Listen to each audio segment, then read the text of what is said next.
পেটের ভাত হজম না হওয়ায় সকাল সকাল চলে যাচ্ছিলাম নতুন দুলা ভাইয়ের টাকা খসাতে। 4 বোন মিলে সারা রাত প্ল্যান করলাম কিভাবে কাজটাকে এক্সিকিউট করা যায়। সেই মতো আমি আপু তাড়াহুড়া করে উবার কল করলো। একটু পরেই আমাদের রকেটটি চলে আসলো।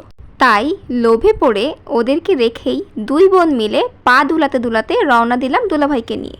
কিন্তু বাজারে গিয়ে দেখলাম আমাদের আগেই ওরা গিয়ে বসে আছে। রকেট থেকে নেমেই আমরা উঠে পড়লাম আমাদের মার্সিডিসে। গাড়িতে সবগুলো মহিলা থাকায় একটি চমৎকার কুটনামির আসর বসালাম। কুটনামি যখন তুঙ্গে, ড্রাইভার তখনই বলে উঠল, আফারা চলে আইসি, আমার গাড়িতে নামেন দিন তাড়াতাড়ি। উপায়ন্তর না পেয়ে তাড়াতাড়ি মার্সিডিস থেকে নেমে পড়লাম। নেমেই দেখি কাচ্চি ভাবির জামাই কাচ্চি ভাই এখন যশোরে। এসির বাতাস খেতে যেই আমরা ভিতরে ঢুকলাম, একজন স্টাফ বলে উঠল, এই আপনারা সেই ফুডি সিস্টার ছায়া ছোঁয়া না? আপনাদের কাছে 5,000 টাকার বিল 6,000 টাকা রাখবো। কথাটা শুনেই মনে দোলা দিয়ে উঠল, তাই 1 প্লেট কাচ্চি বেশি অর্ডার করলাম।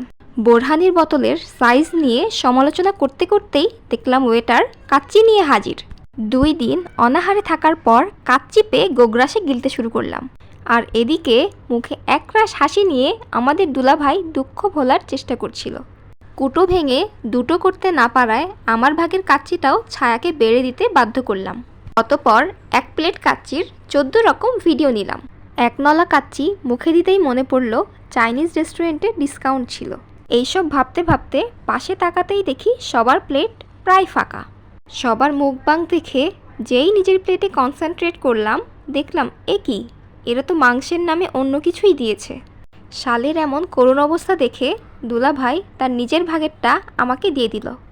বোরহানির বোতল দেখে আবারও আফসোস করতে করতে খাওয়া দাওয়াটা এই পর্যায়ে শেষ করলাম। ছায়া তার আসল রূপে ফিরে এসে টেবিলে থাকা সব কিছু লুটপাট করতে শুরু করলো এবং টিস্যু স্ট্যান্ডের দিকে হাত বাড়াতেই ওয়েটার বলে উঠল, ম্যাডাম জি কুছ তো শরম করো, বলেই বিলটা আমাদের মুখে ছুঁড়ে মারল। এরপর শখানেক ছবি তুলে কাচ্চি ভাবিকে আমার সালাম জানাবেন বলেই বের হয়ে গেলাম। রাস্তায় দেখা হয়ে গেল এক ল্যাম্বরগিনি ড্রাইভারের সাথে, যে 2 মিনিটের রাস্তার জন্য 2 কোটি টাকা ভাড়া চাইলো। ড্রাইভারকে বুড়ো আঙুল দেখিয়েই মনে পড়ল, আরে আমাদের তো পা আছে। তাই আমরা নিজের পায়ে হাঁটা শুরু করলাম।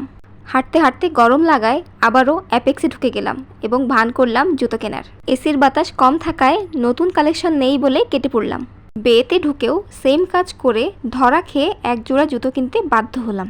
পাশেই দেখলাম আমার দাদার শ্বশুরের ছেলের একমাত্র বেয়াইয়ের জমিদার বাড়ি। কি বিশ্বাস হচ্ছে না? বিশ্বাস হবে কি করে? আপনাদের তো মনে শুধু হিংসে। অতপর দুঃসম্পর্কে দাদার সম্পত্তির কে কত ভাগ পাবো তা নিয়ে সিরিয়াস আলোচনা করতে করতে বিকাল হয়ে